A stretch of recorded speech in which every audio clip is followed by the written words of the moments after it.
సుమన్ టీవీలో మీ personal and business promotions కోసం కింది నెంబర్కి కాంటాక్ట్ చేయండి. ఎల్జీ పాలిమర్స్ కి సంబంధించి వాళ్ళ ఇన్సూరెన్స్ అమౌంట్ 150 కోట్లు.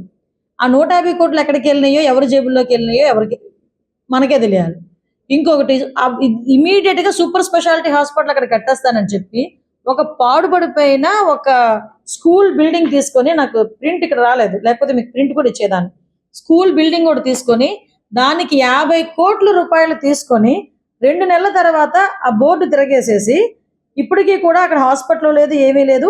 ఇంతకు ముందు ఆ స్కూల్లా అని చూపించిన అది అలానే ఉంది. ఇదిగో అది ఏదో కాదు, నేను విత్ ప్రూఫ్ చూపిస్తాను.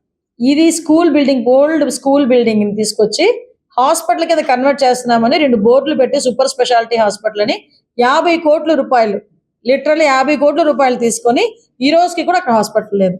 వీళ్ళు నైతికత గురించి, అదే విధంగా కాంపెన్సేషన్స్ గురించి కూడా మాట్లాడతారు. నేను అనుకున్నాను నేను, ఇప్పటికైనా మనోడు ఈ అమ్మఒడి, రైతు భరోసా వీటి గురించి మాట్లాడడం మానేస్తాడేమో అనుకున్నాను. కానీ ఎక్కడ యాజ్ స్క్రిప్ట్ అనమాట. నేను వాళ్ళ స్క్రిప్ట్ రాసే వాళ్ళు కూడా అడుగుతా, కొంచెం స్క్రిప్ట్ మార్చండి ఆయనకి. ఎక్కడికి వచ్చినప్పుడు ఏం మాట్లాడాలో చెప్పండి. కొంచెం చనిపోయిన వాళ్ళ దగ్గరికి వచ్చి నవ్వుతూ మాట్లాడతాడు, వాళ్ళతో సరదాలు చేస్తాడు. అక్కడ కూర్చొని అక్కడ ఒంట్లో బాగోక వాళ్ళు బాధపడుతూ ఉంటే అక్కడ కూర్చొని సరదాలు చేస్తూ ఉంటాడు, నవ్వుతూ ఉంటాడు. పోనీ పక్కన పెట్టండి. అది అయిపోయిన తర్వాత బయటకు వచ్చి నేను ఉండుంటే ఇది వచ్చేది, నేను ఉండుంటే అది వచ్చేది. బాధపడి 17 మంది చనిపోయారు. వాళ్ళకి వాళ్ళకి సహాయ చర్యలు ఏంటి, వాళ్ళు నీ తరపు నుంచి నువ్వేమి ఇస్తున్నావు, అవి మానేసుకొని అక్కడికి వచ్చి కూడా అలా రైతులకి ఇంత అందేది, నేనుంటే వీళ్ళకి ఇంత అంది ఉండేది. అన్నిటికన్నా కొసమరిపు ఏంటంటే ధర్నా. మీకు ఇవ్వకపోతే ధర్నా చేస్తాను. ధర్నా చేయాలంటే ముందెళ్ళి ఢిల్లీలో కూర్చొని ధర్నా చేయి. మీ బాబాయ్ని చంపిన ఇప్పుడు వచ్చి పట్టుకోలేకపోయారు మీ వాళ్ళు. 5 సంవత్సరాలు నువ్వేం చేయలేకపోయావు, వాటి గురించి ధర్నా చేయి. మీ తాలూకు ఎమ్మెల్యేలు, ఎమ్మెల్సీలు ఎన్ని పనులు చేస్తున్నారో చూస్తున్నావు కదా, వాళ్ళ గురించి ధర్నా చేయి. ఇప్పుడు విషయం ఏంటి అయిపోయింది. అక్కడ సిచ్యువేషన్ అంతా కాంపెన్సేషన్స్ నువ్వు ఏదైతే డిమాండ్ చేసావు కాంపెన్సేషన్స్ వెళ్ళిపోయినాయి. వెళ్ళియో లేదో తెలియకుండా అక్కడికి వచ్చి కూర్చొని మాట్లాడితే ఎల్జీ పాలిమర్స్ గురించి మాట్లాడుతావు. అరే ఎల్జీ పాలిమర్ సంఘటన జరిగిన వెంటనే నేను వచ్చేసాను అన్నాడు. అరే ఎల్జీ పాలిమర్ సంఘటన జరిగిన తర్వాత యాజమాన్యాన్ని ఎక్కడ పిలిపించుకున్నావు? నీ సీన్లోకి అసలు వెళ్ళావా?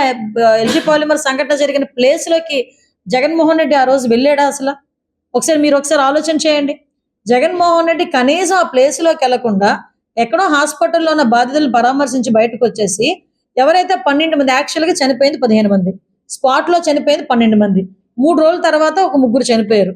15 మందికి 15 మందికి కోటి రూపాయల పరిహారం అందజేసి ఆ లాస్ట్ లో చనిపోయిన 3కి కూడా ఈ రోజుకి కూడా 1 రూపాయి అందలేదు. తెలుసా మీకు? ఏదైతే కాంపెన్సేషన్ 1 కోటి రూపాయలు అనౌన్స్ చేశారో చాలా మందికి ఆ మృతులకి కూడా ఈ రోజుకి కూడా కాంపెన్సేషన్ అందలేదు. 5 సంవత్సరాల పైన అయిపోయింది ఈ రోజుకి. మళ్ళా పైగా గాయపడిన వాళ్ళ గురించి, తీవ్రంగా గాయపడిన వాళ్ళ గురించి మాట్లాడతాడు. నా దగ్గర ఒక వీడియో కూడా ఉంది, మీరు చూస్తే మీరు అంటే వీళ్ళు ఇప్పుడు చేసేది ఒకటే, అప్పుడు మాట్లాడేది ఒకటే ఉంటుంది. అప్పుడు మాట్లాడితే అతని నోట్ నుంచే 25,000, 10,000 సాక్షాత్తు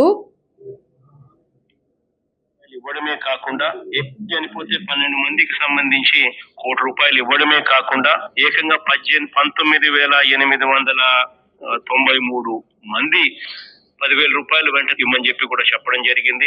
వాళ్ళు ప్రైమరీ ట్రీట్మెంట్ తీసుకున్నా కూడా వాళ్ళకు ఒక్కొక్కరికి 25,000 రూపాయలు ఖచ్చితంగా ఇవ్వమని చెప్పి కూడా చెప్పడం జరిగింది.